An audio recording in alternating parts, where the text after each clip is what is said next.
যোৱাকালি কেবিনেট মিটিঙৰ পিছত যি সংবাদমেল মুখ্যমন্ত্ৰী হিমন্ত বিশ্ব শৰ্মা ডাঙৰীয়াই আয়োজন কৰিলে,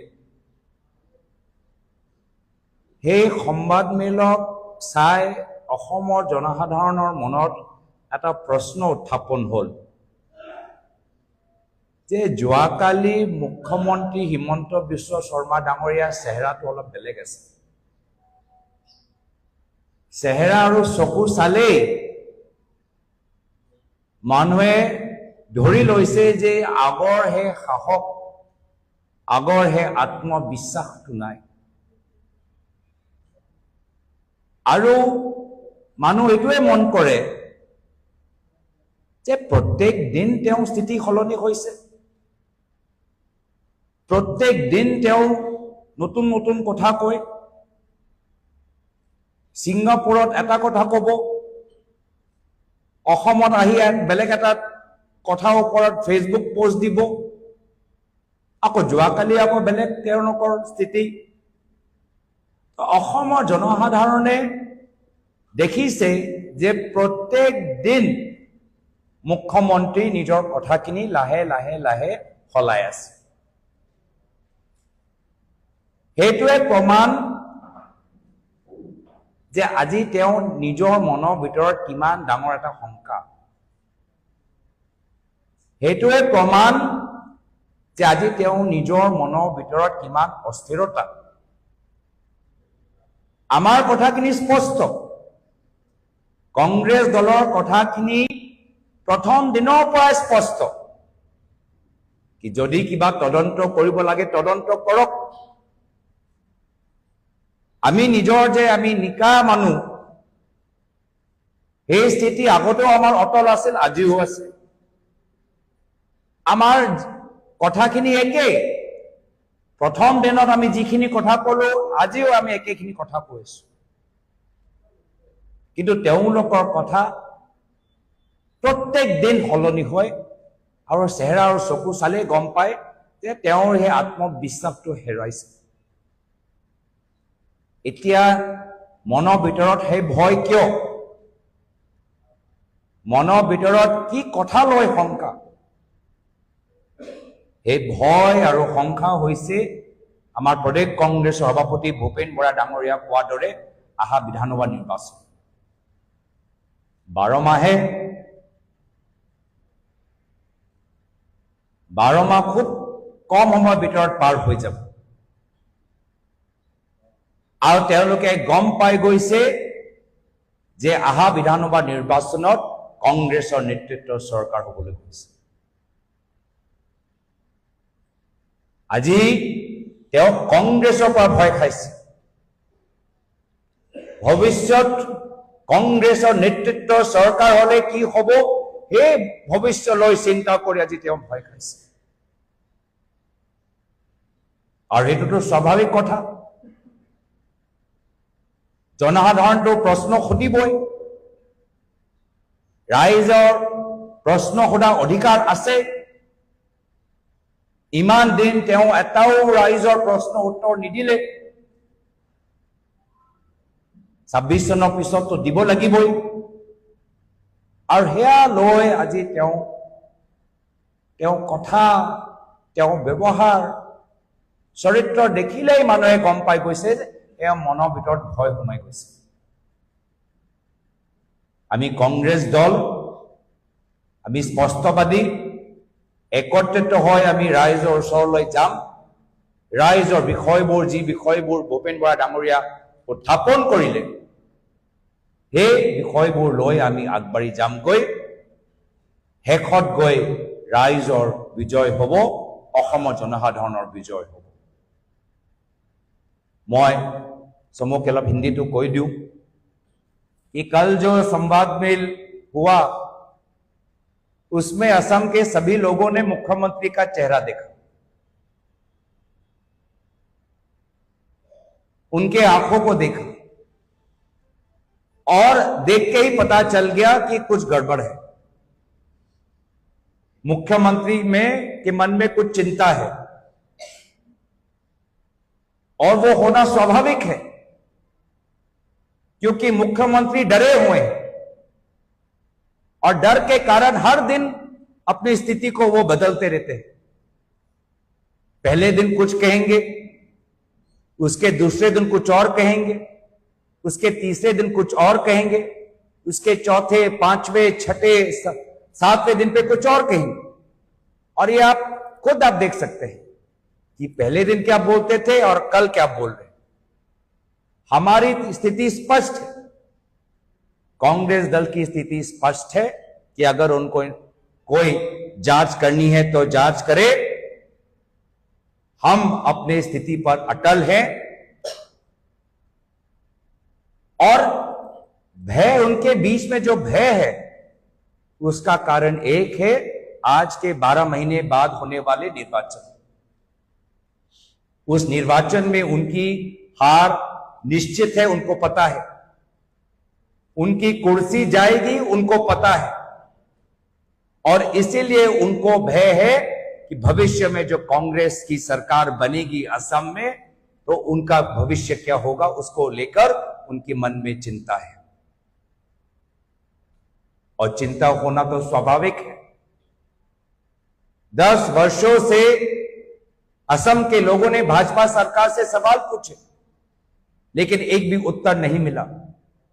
पिछले 4-4.5 वर्षों से असम के लोग मुख्यमंत्री हिमंत बिश्व शर्मा जी से सवाल पूछे, एक भी सवाल का जवाब उन्होंने नहीं दिया।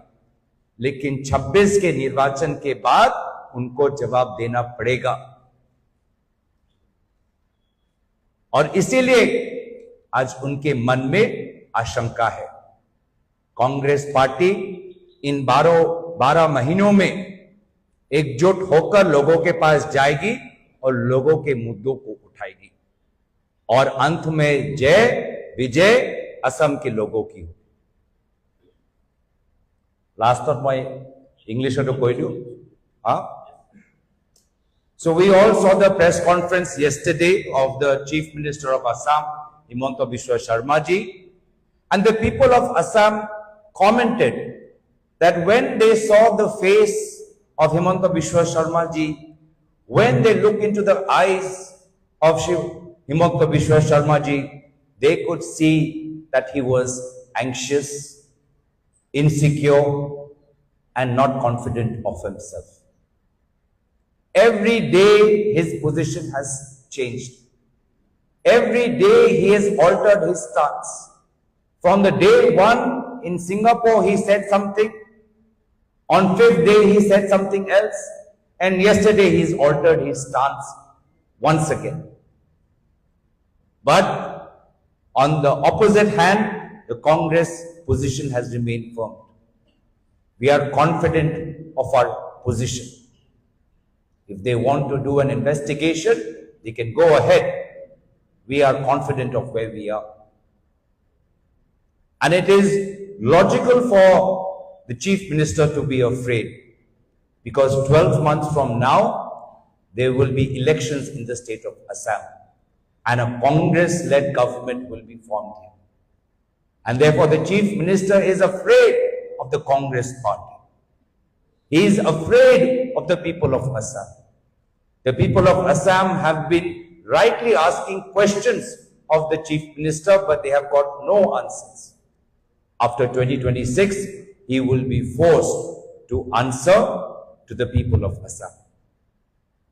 Till then, for the next 12 months, the Congress party will work unitedly, will go to the people, will go to every nook and corner of the state.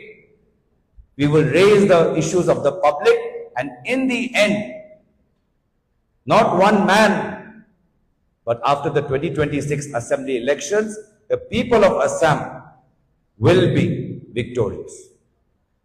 Thank you. And yaar pisot jodi kiba proshno ase apnar. Gaurav, I have a very straightforward question to you. When you went to meet the Pakistan High Commission, you went in individual capacity or in official capacity as an honorable MP? And was your wife working with Lead Pakistan at that point in time? Also, adding to it, did you brief the Ministry of External Affairs before and after briefing and debriefing was done or not? All questions related to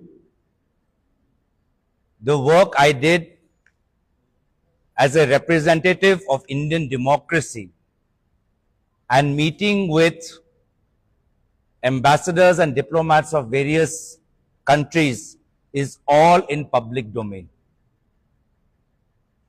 Even the Hindu paper reported that meeting, the said meeting. And it is very customary for members of Indian Parliament to interact with delegates of different countries to raise the concerns of Indian citizens. We are well aware, and surely I am well aware of what are the obligations, duties, and customs.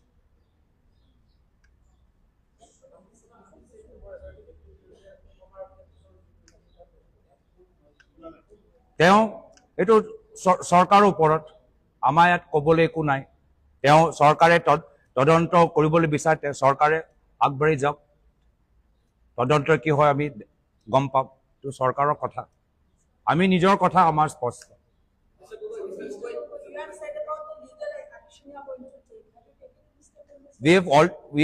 We have already had a discussion with the legal team of AICC yesterday, and we will be taking the next steps forward. But the preliminary discussions have already taken place. মই একে কথা ক'লো যে এইটো অসম চৰকাৰৰ যি তেওঁলোকে enquiry কৰিছে তেওঁলোকে তদন্ত কৰি ৰাইজক জনক এইটো আমাৰ দায়িত্ব নহয় সাব জুডিছ হৈ গ'ল সেইটো ক'ব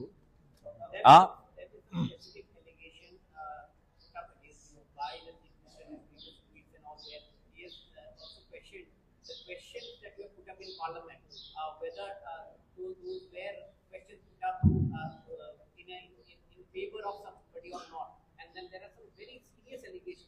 So, you are making some political rhetoric here, but would you like to answer those allegations? They are serious nature.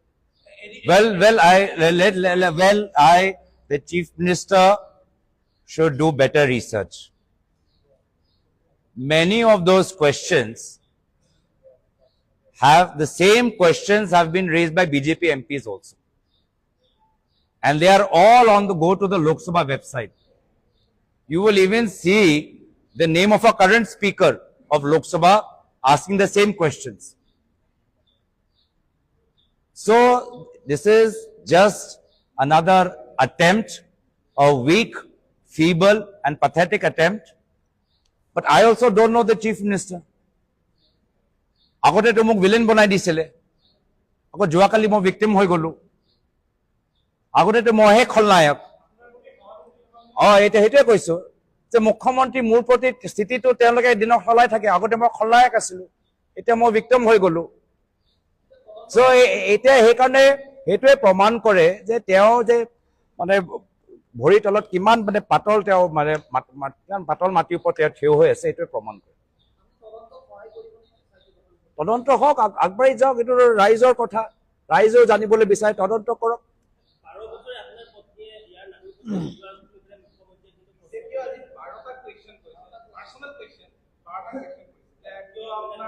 মই সেইটোৱে কৈছো যিদিনা বিজেপি আমাৰ প্ৰশ্নৰ উত্তৰ দিব যিখিনি প্ৰশ্ন আমি ইমান দিনৰ পৰা সুধি আছো যিখিনি প্ৰশ্নৰ ওপৰত PIL ফাইল হৈছে যিখিনি প্ৰশ্নৰ ওপৰত আপোনালোকে ষ্টৰী কৰিছে এই প্ৰশ্নৰ উত্তৰটো আপোনালোকে নাপায় যিদিনা সেই ধৰণৰ প্ৰশ্নবোৰ উত্থাপন হ'ব ডুবাই সিঙ্গাপুৰ শুনিলেই মুখ্যমন্ত্ৰী গৰম হৈ যায় গৰম হ'বলৈ কি আছে ডুবাই সিঙ্গাপুৰলৈ সিঙ্গাপুৰৰ পৰা গোটেই তেওঁৰ টুইটবোৰ আৰম্ভ হ'ল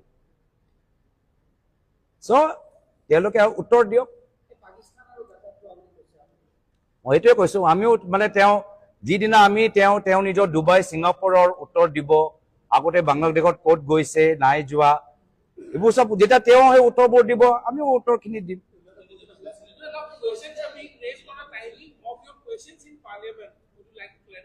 Yes, you can see that in 2015 Prime Minister Modi ate biryani. Himanta Biswa Sharma tweeted, what a lovely gesture. In 2016 Prime Minister Modi invited ISI to Pathankot. Few years later, in Madhya Pradesh, Dhruv Saxena, district BJP IT cell member, was arrested. Was there any SIT form there? High-ranking government officials' sons have business partners who are Pakistani people. Any SIT there? So, listen, we can all clearly see going back. Everybody is asking, why is the Chief Minister doing this? And everybody is coming to the same conclusion that Chief Minister is afraid. The Chief Minister is insecure. Who is he afraid of, insecure of? Of the Congress party and the people of Assam. Why? Because 12 months from now, a Congress-led government will come to Assam, and the people of Assam will have the right to ask tough questions, and the Chief Minister or the former Chief Minister at that point of time will have to face their questions. Last.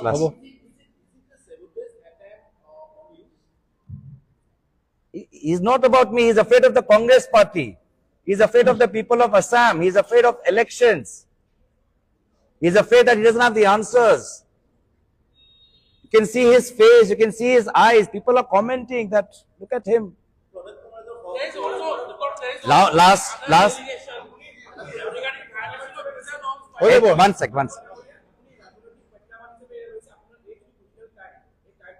মই কৈছো